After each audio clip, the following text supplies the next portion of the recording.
Ma'am नमस्कार, बहुत बहुत स्वागत है आपका सुजा स्टूडियो में। और हम बहुत खुश हैं कि आपने आज समय निकाला हमसे बातचीत के लिए। यूँ तो बातचीत का एक लंबा सिलसिला है, लेकिन हम बातचीत इस बात से शुरू करना चाहेंगे कि आपका एक बहुत लंबा प्रशासनिक अनुभव रहा है, 3.5 दशक से भी अधिक समय का। और एसडीएम से शुरू हुई ये यात्रा आज राजस्थान के सर्वोच्च प्रशासनिक पद तक पहुंची है। तो आपने इस दौर में तमाम बदलावों को भी करीब से देखा है। और अगर हम बात करें कि राजस्थान की गवर्नेंस के लिहाज से दूसरे राज्यों से आप क्या फ़र्क महसूस करती हैं? हाँ, मुझे बताते हुए बेहद खुशी हो रही है कि मैं इस वर्ष 38 साल अपने प्रशासनिक सेवा के पूरी कर रही हूँ। मैंने वर्ष 1986 में भारतीय जी। प्रशासनिक सेवा को ज्वाइन किया और मुझे त्रिपुरा काडर मिला था।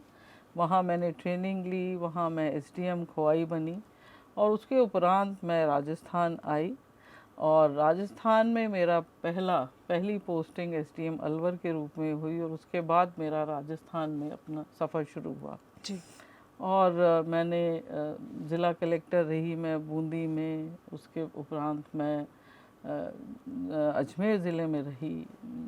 शिक्षा विभाग में जितने भी एक प्रशासनिक अधिकारी एक सपना देखता है कि मुझे इन विभागों में रहना चाहिए, तो राज्य सरकार ने मुझे वो अवसर प्रदान किए। मैं शिक्षा विभाग में रही, बिजली विभाग, सहकारिता, urban development, tourism, art and जी। कल्चर और उसके उपरांत मैं दिल्ली में केंद्र सरकार में डेपुटेशन पे गई, जहाँ मैं 10 वर्ष वहाँ भी रही और उसके बाद माननीय मुख्यमंत्री महोदय मुझे यहाँ मुख्य सचिव के पद पर लेके आए। और ये मैं ज़रूर कहना चाहूँगी कि जो 38 साल का सफ़र रहा, इसमें बहुत अनुभव हुए। जी। और राजस्थान के अगर मैं परिप्रेक्ष्य में आपको बताना चाहूँ कि मैंने 1989 से राजस्थान को बड़ा नज़दीक से देखा है और जितनी प्रगति राजस्थान में हर क्षेत्र में हुई है, उसको देख के बहुत गर्व होता है। और आज जब मैं मुख्य सचिव के पद पे बैठी हूँ और हर विभाग की रिव्यू करती हूँ मैं अपने अधिकारियों के साथ और उनकी टीम के साथ, तो ये बेहद बताते हुए मुझे खुशी हो रही है कि चाहे वो सेंट्रली स्पॉन्सर्ड स्कीम्स हैं या राज्य सरकार की फ्लैगशिप प्रोग्राम्स हैं, सभी प्रोग्राम्स में हम जो है अग्रणी कैटेगरी में आते हैं। और हमें जो हमारा तरीका है इम्प्लीमेंटेशन करने का, उसको भारत सरकार भी बहुत सराहती है, चाहे वो चिकित्सा का क्षेत्र है, अर्बन डेवलपमेंट का क्षेत्र है। मैं आपको नंबर ऑफ़ स्कीम्स बता सकती हूँ जिसमें राजस्थान ने बेहद अच्छा परफॉर्म किया है।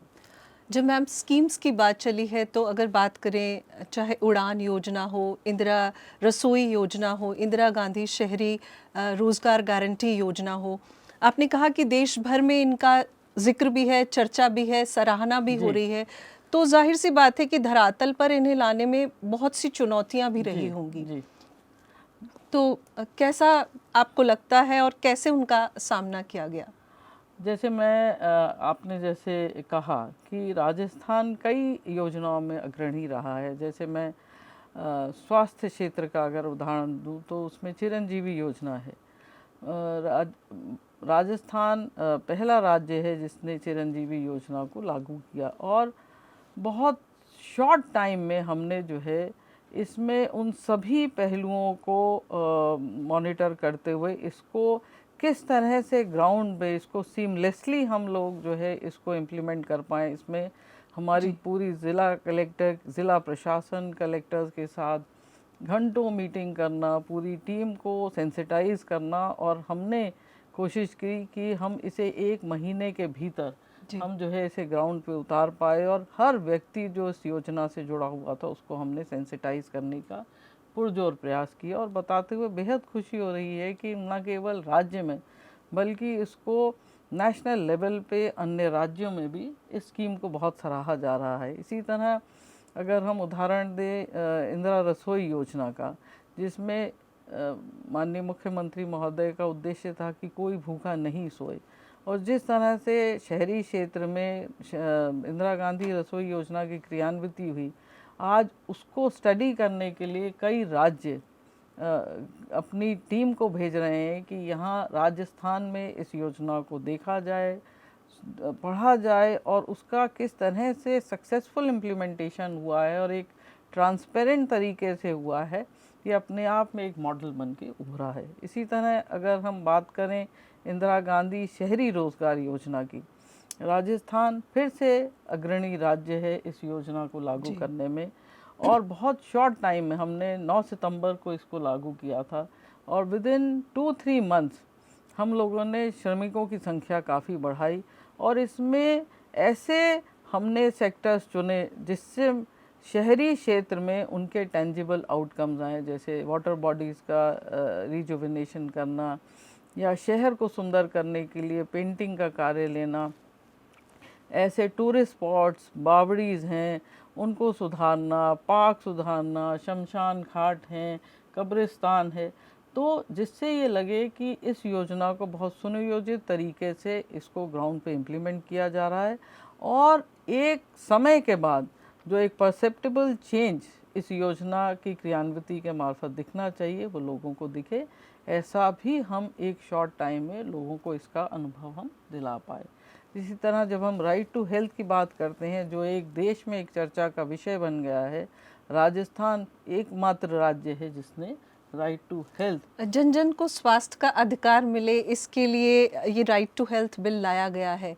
तो इसे पूरी तरह धरातल पर लाने का रोड मैप क्या होगा मैम? जी, जैसा आपने कहा, और ये राइट टू हेल्थ जो है देश में एक चर्चा का विषय बना हुआ है, इसको राज्य में हर व्यक्ति ने सराहा क्योंकि राजस्थान अपने आप में स्टेट हेल्थ मॉडल बन के उभरा है और राइट टू हेल्थ में हम यही कोशिश कर रहे हैं कि इसमें ज़्यादा से ज़्यादा जो है हॉस्पिटल इससे जुड़ें और हम जो है इसके रूल्स जल्दी ही इसमें हम रूल्स भी तैयार कर लेंगे, जिससे जो हमारी मंशा है राइट टू हेल्थ को इम्प्लीमेंट करने की वो हम धरातल पे उतार पाएँ।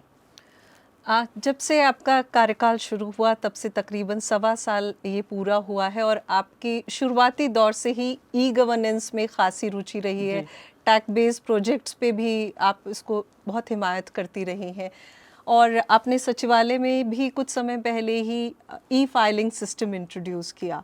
तो इसे आप कितना कारगर पाती हैं और आगे के लिए क्या सोच रखती हैं? जी, जब मैं आई थी, क्योंकि मेरे मन में बहुत बड़ी इच्छा थी कि मैं सचिवालय को एक पेपरलेस सचिवालय बनाऊं, क्योंकि जब आईटी क्षेत्र में राजस्थान एक अग्रणी राज्य है तो हमारे यहाँ भी सचिवालय में और निदेशालय में, कलेक्टर्स ऑफिसेस, क्यों नहीं आज के टाइम में हम जो है इस पूरे वर्किंग व्यवस्था को एक पेपरलेस व्यवस्था बनाए। और इसमें जब मैंने अपने अधिकारियों के साथ चर्चा की तो उन्होंने इसमें रुचि दिखाई। फिर हम लोगों ने एक टीम बनाई, एक टास्क फोर्स बनाई और उसमें हम प्रत्येक थर्सडे सभी नोडल ऑफिसर्स के साथ, सभी एचओडीज के साथ, कलेक्टर्स के साथ हम निरंतर इसमें जो है कार्य करते रहे, समीक्षा करते रहे, रोड मैप बनाते रहे, समयबद्ध तरीके से इसको पूरी कार्य योजना, ई प्रणाली योजना को कैसे लागू किया जाए, इसको हमने बहुत मेटिकुलसली हर हफ्ते इसकी समीक्षा करके हमने इसे लागू किया और जो मैंने सोचा था उससे कहीं ज़्यादा मुझे इसमें अच्छे नतीजे देखने को मिले। हम जो है सचिवालय में करीब 8 लाख से भी ज़्यादा फाइल्स को जो है हम ई फाइल प्रणाली पे अपलोड कर पाए और उसके बाद हमने जो फाइल्स स्कैन हो गई थी और जो फाइल्स रिकॉर्ड रूम में जाने वाली थी, बहुत बड़ी संख्या में हमने उन फाइल्स को रिकॉर्ड रूम में भेजा। उसका नतीजा ये हुआ कि सचिवालय पहले से बेहतर सुव्यवस्थित नज़र आने लगा, साफ नज़र आने लगा, सुंदर नज़र आने लगा और इसको बहुत ज़्यादा सराहा यहाँ के कर्मचारियों ने। उनको लगा कि इनकी वर्किंग जो है एकदम प्राइवेट सेक्टर या मल्टीनेशनल जो ऑफिसेज होते हैं वैसी हो गई है। अब कहीं से भी फाइल्स को हम जो है डिस्पोज ऑफ कर सकते हैं। जब मैं अधिकारियों के साथ इन विषयों पे बात करती हूँ तो वो यही कहते हैं कि इतना आरामदेह हो गया है कि हम कभी भी टूर पे जाते हैं तो कार से ही, गाड़ी में बैठे बैठे हम जो है फाइल्स का डिस्पोजल कर लेते हैं, और जब हम आते हैं तो हमारी जो टेबल पहले जो भरी रहती थी, अगर हम दौरे के बाद आते तो वो दृश्य देखने को नहीं मिलता। और अब सब चीज़ें जो हैं ऐप के माध्यम से, फ़ोन के माध्यम से डिस्पोज ऑफ की जा सकती हैं। कहीं पे भी बैठिए, मैं जब दिल्ली जाती हूँ तो मैं बीकानेर हाउस से या कहीं पे भी बैठ के मैं अपने मोबाइल से फाइल्स को डिस्पोज ऑफ कर लेती हूँ, फाइल्स को ट्रैक कर लेते हैं। ट्रांसपेरेंट तरीका है, जो हम अकाउंटेबिलिटी की, ट्रांसपेरेंसी की और ट्रैकिंग की बात करते हैं, तो मैं समझती हूँ ई ऑफिस प्रणाली अपने आप में बहुत बड़ा प्रतीक है प्रभावी इसके है। लिए। राजस्थान आपके दिल के बहुत करीब है, आपका खासा लगाव राजस्थान से हमेशा से रहा है, और मुख्यमंत्री जी ने भी आपके आने पर पधारो मारे देश कह के आपका स्वागत किया। तो आप ये बताइए कि पर्यटन की यहाँ पर बहुत सी अपार संभावनाएं हैं, आप यहाँ पर्यटन विभाग से भी जुड़ी रही हैं, तो अभी क्या नए आयाम राजस्थान में पर्यटन के विकास को लेकर हैं? पर्यटन जैसे पहले सोचा जाता था कि ये एक ग्लैमर से जोड़ा जाता था, अब वो जो है थिंकिंग या थॉट प्रोसेस बदल गया है। जी। Tourism is one of the very big sectors for providing employment. जब कंपेयर करते हैं एग्रीकल्चर से, मैन्युफैक्चरिंग से, तो ये नंबर 4 की कैटेगरी में आता है एम्प्लॉयमेंट जनरेशन से। और इसी को इसकी इम्पोर्टेंस को समझते हुए राजस्थान में इसे टूरिज़्म को एक इंडस्ट्री का दर्जा दिया गया, और शायद मैं समझती हूँ अकेला राज्य है जिसमें राजस्थान ने टूरिज़्म के पोटेंशियल को जानते हुए इसको इंडस्ट्री का दर्जा दिया, और इसको पूरे टूरिज़्म फ्रेटर्निटी ने बहुत ज़्यादा सराहा है। और हमने ये भी देखा है कि जो राजस्थान समिट हुआ, इन्वेस्ट राजस्थान, उसमें इसको ध्यान में रखते हुए बहुत संख्या में हमारे पास प्रपोजल्स आए, जिसमें लोगों ने टूरिज़्म से रिलेटेड जो एक्टिविटीज़ हैं, हॉस्पिटैलिटी सेक्टर से रिलेटेड एक्टिविटीज़ हैं, चाहे होटल हैं, रिजॉर्ट हैं, रिक्रिएशनल सेंटर्स हैं, कन्वेंशन सेंटर्स हैं, वहाँ इन्वेस्टमेंट करने की रुचि दिखाई। और हम सभी जानते हैं कि राजस्थान ने एक इंटरनेशनल लेवल पे एक मुकाम हासिल किया है टूरिज़्म पॉइंट ऑफ व्यू से, क्योंकि यहाँ के व्यक्ति के डीएनए में जो है पधारो मारे देश की भावना जुड़ी हुई है, रची हुई है। और अब तो जो कनेक्टिविटी है, चाहे वो सड़क से कनेक्टिविटी है, रेल से कनेक्टिविटी है या एयर से कनेक्टिविटी है, इट इज़ नो डिस्टेंस। तो यहाँ और हर ज़िले में जो है कुछ ना कुछ टूरिज़्म पॉइंट ऑफ व्यू से दिखाने के लिए है, और रेंज बहुत वाइड है। हम चाहे डेजर्ट को देख लें, उसका एक अनुभव जो है इनक्रेडिबल है। फिर हम फोर्ट्स हैं, पैलेसेस हैं। अब एक जो नई जो कैटेगरी इसमें ऐड हुई है, वाइल्ड लाइफ सैंक्चुरी और लेपर्ड सैंक्चुरी, इसमें बॉर्डर टूरिज्म, इसमें लोगों ने बहुत ज़्यादा रुझान दिखाया है, दिलचस्पी दिखाई है।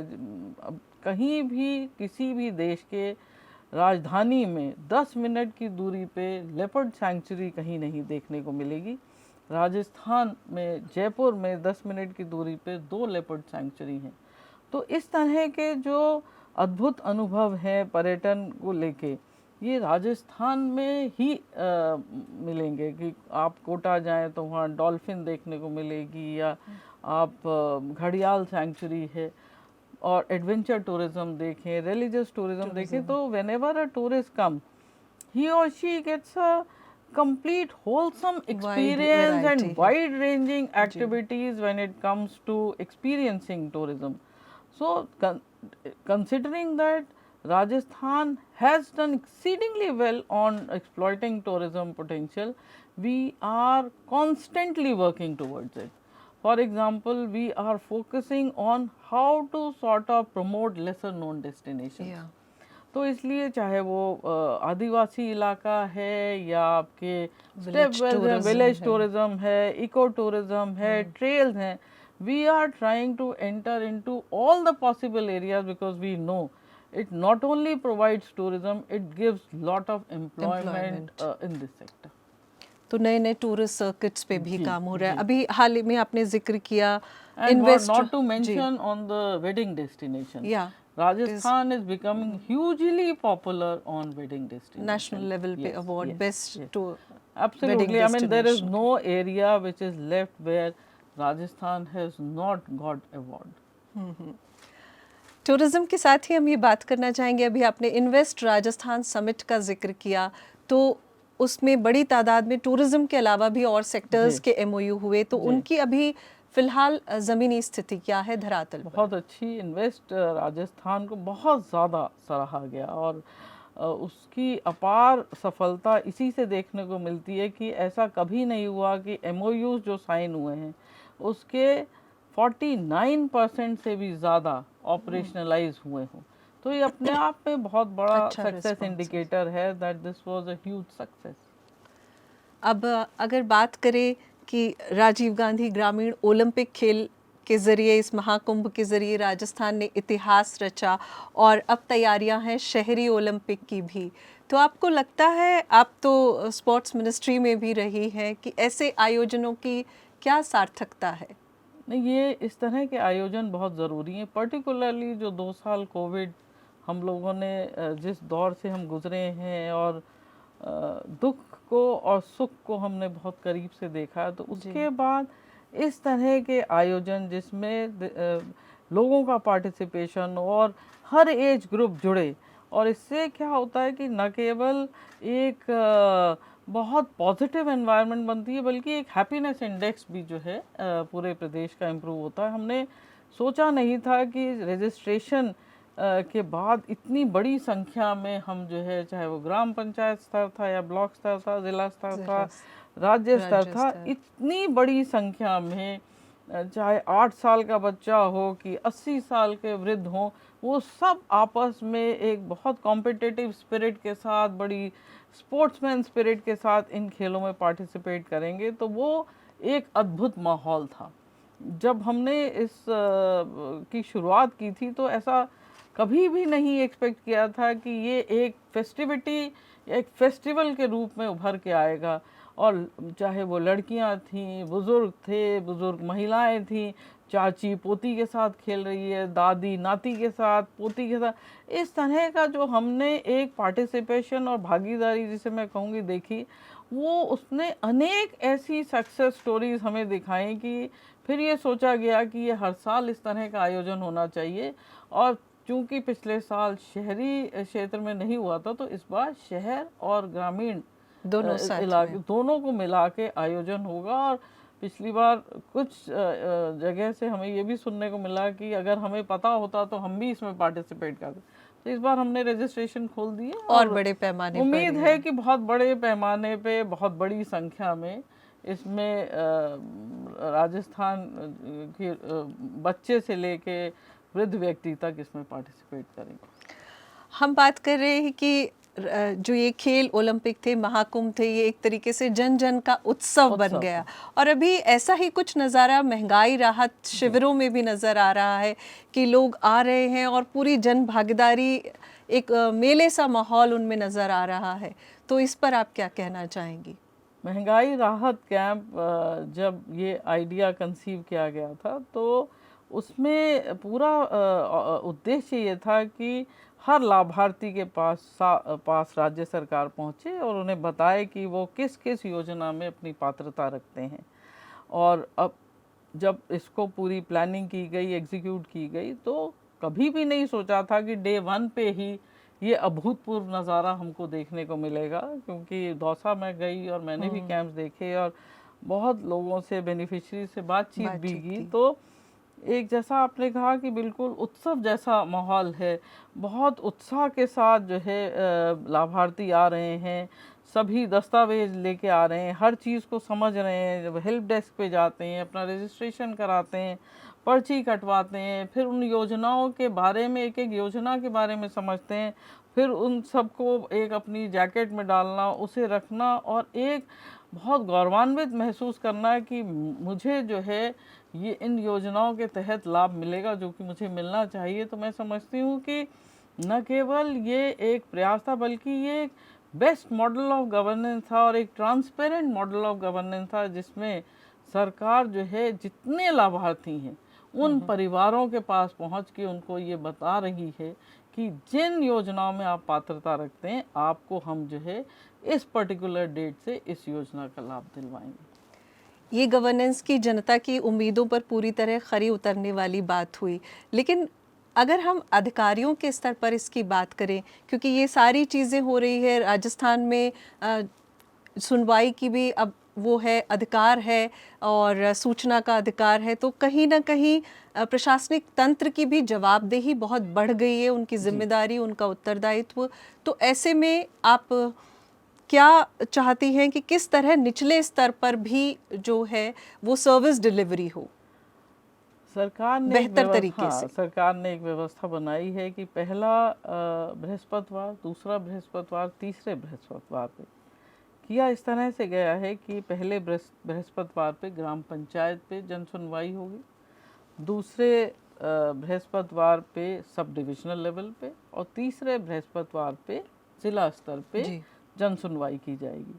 तो अपने आप में ये दर्शाता है कि सरकार बहुत संवेदनशील है और यही विश्वास दिलाना चाहती है जन जन को कि आप यहाँ हमारे पास आइए और हम आपकी समस्याओं का निराकरण करेंगे। इसी तरह एक शिकायत निवारण पोर्टल भी बना हुआ है, उसमें भी शिकायतें दर्ज की जाती हैं, पूरा कॉल सेंटर है और उन शिकायतों को जो है एसडीएम लेवल पे और ज़िला कलेक्टर लेवल पे, ग्राम पंचायत लेवल पे भी भेजा जाता है कि जब इन 3 थर्सडेज को ये कैंप लगते हैं तो इन परेशानियों पे ध्यान देते हुए या इन शिकायतों पे ध्यान देते हुए इन व्यक्तियों को बुलाएं और उनकी समस्या का समाधान करें। नहीं हो सकता तो उसका कारण बनाएं। तो इसमें हमें जो है सफलता देखने को मिली और इसमें सभी अधिकारी उस दिन प्रेजेंट रहते हैं। उसमें मेरे स्तर पे भी मैं यही प्रयास करती हूँ कि उन 3 थर्सडेज में मैं भी इन कैंप्स के बीच में अपनी भागीदारी दिखाऊं। आपका बहुत ही व्यस्त शेड्यूल है, every day is a meeting day for you, पर आपने यहाँ प्रदेश में नया वर्क कल्चर, नए वर्क एथिक्स के लिए क्या कदम उठाए हैं और आप उन्हें कितना संतोषप्रद पाती हैं?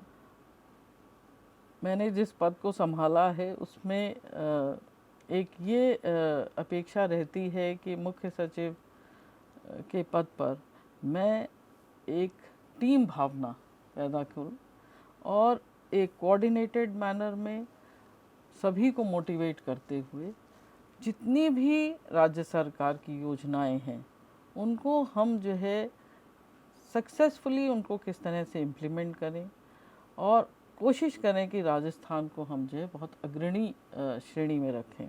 वही प्रयास मैंने कार्यभार ग्रहण करने के बाद किया और इसमें समय समय पर उनकी मॉनिटरिंग करना, कोऑर्डिनेशन करना, उनकी कैपेसिटी बिल्डिंग, उनकी हैंड होल्डिंग, जहाँ भी लगता था कुछ गैप्स हैं, कोशिश यही रहती थी कि उन गैप्स को हम जो है कैसे फुलफ़िल करें। फिर केंद्र सरकार से सामंजस्य बना के हमारा जो भी फंड रिलीज़ होना चाहिए समय पे वो हमें समय से मिले और जो इंफ्रास्ट्रक्चर एरिया है, हेल्थ एरिया है, जितने सस्टेनेबल डेवलपमेंट गोल्स के रिलेटेड विभाग हैं उनको प्राथमिकता देते हुए हम जो है उन सभी क्षेत्रों में जहाँ हमें अग्रणी रहना चाहिए हमने कोशिश करी कि हम उसमें अग्रणी रहें। बातचीत करने को काफ़ी चीज़ें हैं मैम, लेकिन हम आपसे यही पूछना चाहेंगे कि what is that inner trigger that keeps you driving, और नए अधिकारियों के लिए आपका क्या संदेश है? I think when we join this service, we join this service to serve people, right. to do what would build up the state and the nation, and that has always been my objective, and I have never considered work as work, and I have always felt that with this reason I had joined this service, and therefore I should not fail in the eyes or expectations of people who trust me. So with this objective and motto I have always worked, and all of you and the system has been very kind, God has been very kind that I could do what I always thought of. And this is what I would like to always tell my colleagues, that let us do justice to the we need to do justice to the cause for which we have joined this service, and let us, when people come to us, they should come and feel very, very satisfied that there is someone who's there for them. Thank you so much ma'am, इतना समय देने के लिए आज के कार्यक्रम में, और बहुत बहुत Thank you आपका for शुक्रिया। inviting me. It was a sheer pleasure and delight to have an interaction and conversation with you. Thank Thank you so you. much. Thank you.